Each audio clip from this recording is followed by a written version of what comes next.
The long walk 1 hour 45 minutes run time. Present Amazon ప్రైమ్‌లో streaming అవుతుంటే చూశాను. నచ్చింది. ఇంక మనం మూవీలోకెళ్ళే ముందు కొంచెం మూవీ గురించి ఇన్ఫర్మేషన్ తెలుసుకుందాం. ఈ స్టోరీ ఒక స్టీఫెన్ కింగ్ అనే వ్యక్తి రాసిన నవల నుంచి బేస్ చేసుకొని జేటీ రోజర్స్ రైటర్ అనే వ్యక్తి ఈ మూవీ స్టోరీ రాశాడు. ఇంకా ఈ మూవీలో ఉన్నవేవి అమెరికాలో ఉండవు. ఐ మీన్ ఈ మూవీలో ఉన్న గేమ్ గురించి. బికాజ్ ఇది ఒక ఫిక్షనల్ స్టోరీ మాత్రమే. ఇక the hunger games movie director ఎవరైతే ఉన్నారో ఫ్రాన్సిస్ లారెన్స్ ఈ మూవీకి డైరెక్షన్ చేసింది ఆయనే. ఇక స్టోరీ విషయానికి వస్తే అమెరికాలో ఎవ్రీ ఇయర్ జరిగే ది లాంగ్ వాక్ అనే ఒక పోటీలో 50 మంది యూత్ ని లక్కీ డ్రా ద్వారా సెలెక్ట్ చేస్తారు. ఆ పోటీలో గెలిచిన వారికి ఊహించని మొత్తంలో డబ్బు బహుమతి ఇస్తారు. ఈ పోటీలో పర్టికులర్ గా ఒక డిస్టెన్స్ అనేది గాని ఒక డెస్టినీ అనేది గాని ఉండదు. ఆ 50 మంది నడుస్తూనే ఉండాలి చివరి వరకు. అది ఎంత దూరం అయినా సరే. అంటే అలా నడుస్తూ చివరి వరకు ఎవరు మిగులుతారో వాళ్ళే విన్నర్. ఇంకా ఈ గేమ్ లో కొన్ని రూల్స్ ఉంటాయి. రూల్ నెంబర్ 1,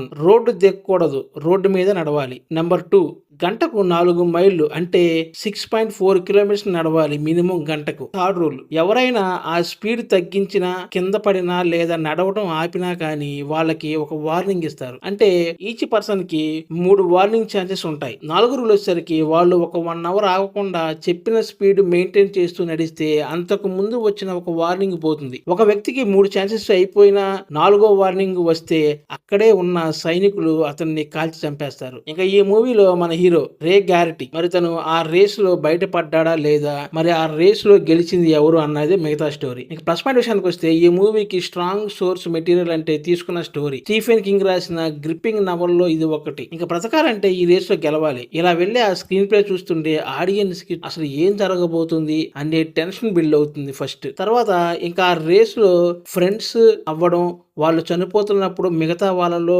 క్రియేట్ అయ్యే ఆ భయం చూసే ఆడియన్స్ కూడా ఒక ఎమోషనల్ ఫీల్ కలుగుతుంది. ఇంకా ఓడిపోయిన వాళ్ళని బ్రూటల్ గా చంపడం, ఇంకొంతమంది వాళ్ళకు వాళ్ళే చనిపోవడం, ఇంకొంతమంది అన్ని మైల్స్ నడిచి మెంటల్ గా స్టెయిన్ అయ్యి చనిపోవడం, ఇలా ప్రతి సీన్స్ చూస్తుంటే మనకే భయం వేస్తుంది. వాళ్ళని మైల్స్ నడిచిన తర్వాత వాళ్ళ కాలంటి కాడి నెతురు పుళ్ళు పట్టడం గాని ఇలా చూసేటప్పుడు కొంచెం టెర్రర్ ఫీల్ కలుగుతుంది. ఇంకా స్క్రీన్ ప్లే మంచి గ్రిప్పింగ్ గా ఉంటుంది. అంటే వెళ్లే కొద్ది మనుషులు తగ్గుతారు, ఎవరు గెలుస్తారా అనే టెన్షన్ క్రియేట్ అవుతుంది. ఇంకా బ్యాక్గ్రౌండ్ స్కోర్ కూడా ఆ సీన్స్ ని బాగా ఎలివేట్ చేశాయి. ఇంకా ఫ్రెండ్షిప్ బాండింగ్ కూడా బాగుంది. ఇంకా ప్రొడక్షన్ వాల్యూస్ కూడా బాగానే ఉన్నాయి. బట్ ఒకటే రోడ్డు ఒకటే లొకేషన్ కాబట్టి బాగానే చూపించారు. కెమెరా యాంగిల్స్ చాలా బాగున్నాయి. ఇంకా క్లైమాక్స్ కూడా మనం ఎక్స్పెక్ట్ చేసినట్లుగా ఉండదు. ఇంకా మైనస్ పాయింట్ విషయానికి వస్తే మెయిన్ గా స్టోరీ లైన్ చిన్నదే కానీ ఒకటే రోడ్డు మీద నడుస్తూ వెళ్ళడం కొంచెం లాగ్ అనిపిస్తుంది. అంటే ఒకటే లొకేషన్ కావడంతో ఆ ఫీల్ వస్తుంది ఆడియన్స్. ఇంకా కొంచెం చిరాకు అనిపించే కొన్ని సీన్స్ కూడా కొంచెం ఇబ్బంది పెట్టే సీన్స్ కూడా ఉన్నాయి. ఎందుకంటే ఎక్కడ ఆగకుండా